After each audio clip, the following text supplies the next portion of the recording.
देखिए जो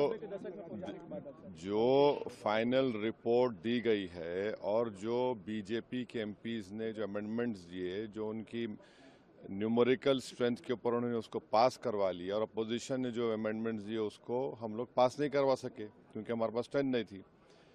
सच्चाई ये है कि पहले तो आप ये जानिए कि वक्फ बोर्ड जो है वो मुसलमानों के उन प्रॉपर्टीज़ के लिए है जिसको हमारे बुजुर्गों ने दान दिया था, अपनी प्रॉपर्टी को दान दिया अल्लाह के नाम पर। उसमें मेंबर आप बना रहे हैं नॉन मुस्लिम को नंबर 1, और उसमें नॉमिनेट करेंगे, इलेक्शन नहीं होगा अभी स्टेट वक्फ बोर्ड में। आप नॉमिनेट करेंगे तो उसमें मेजॉरिटी नॉन मुस्लिम मेंबर्स भी हो सकते हैं उसमें। सेंट्रल वक्फ काउंसिल में भी ऐसा ही होगा। दूसरी बात यह है कि limitation act Hindu endowment board पर, सिख के गुरुद्वारा के ऊपर, क्रिश्चियंस पर अप्लाई नहीं होता, तो वक्फ बोर्ड पर क्यों लिमिटेशन एक्ट अप्लाई करने जा रही है सरकार? तीसरा यह है कि कलेक्टर या उसके अबाव ऑफिसर्स को कोई पावर ही नहीं है, आप उनको पावर देकर एग्जीक्यूटिव कंट्रोल करना चाह रहे हैं। चौथी बात यह है कि वक्फ बाय यूजर, जो वक्फ बाय यूजर है जिसको बाबरी मस्जिद, राम मंदिर में सुप्रीम कोर्ट ने अपहेल्ड किया, उसके पैराग्राफ्स लिखे उसके बारे में, उस जजमेंट के मुताबिक राम मंदिर बन गई, और उस जजमेंट में जो वक्फ बाय यूजर के बारे में सुप्रीम कोर्ट ने कहा है, सरकार उसके बरक्स, उसके ऑपोजिट काम कर रही है।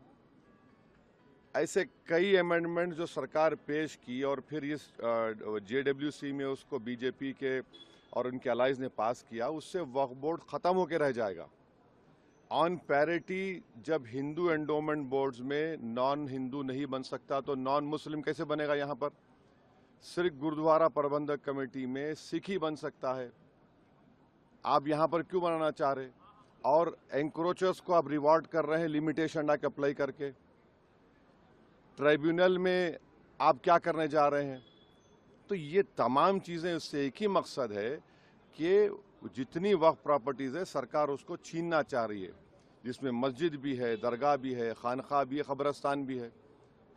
अब ये एक अमेंडमेंट जो इन्होंने अपनी स्ट्रेंथ पर पास करवा लिया, इस फाइनल रिपोर्ट में आप देखिए क्या कहते हैं, वक्फ बाय यूजर में अगर वो डिस्प्यूटेड प्रॉपर्टी होगी या गवर्नमेंट प्रॉपर्टी होगी तो वक्फ बाय यूजर नहीं होगा। मैं आपको एक एग्जांपल दे रहा हूँ, सच्चर कमेटी जाकर पढ़िए, जिसमें सच्चर कमेटी ने कहा कि दिल्ली में 123 ऐसे प्रॉपर्टीज है जो सरकार के कब्जे में है। ने कहा वक्फ प्रॉपर्टी है, सरकार के कब्जे में, उसकी 2008 में लागत 3000 करोड़ बताई गई। पार्लियामेंट के सामने की मस्जिद को गवर्नमेंट बोलती गवर्नमेंट की है।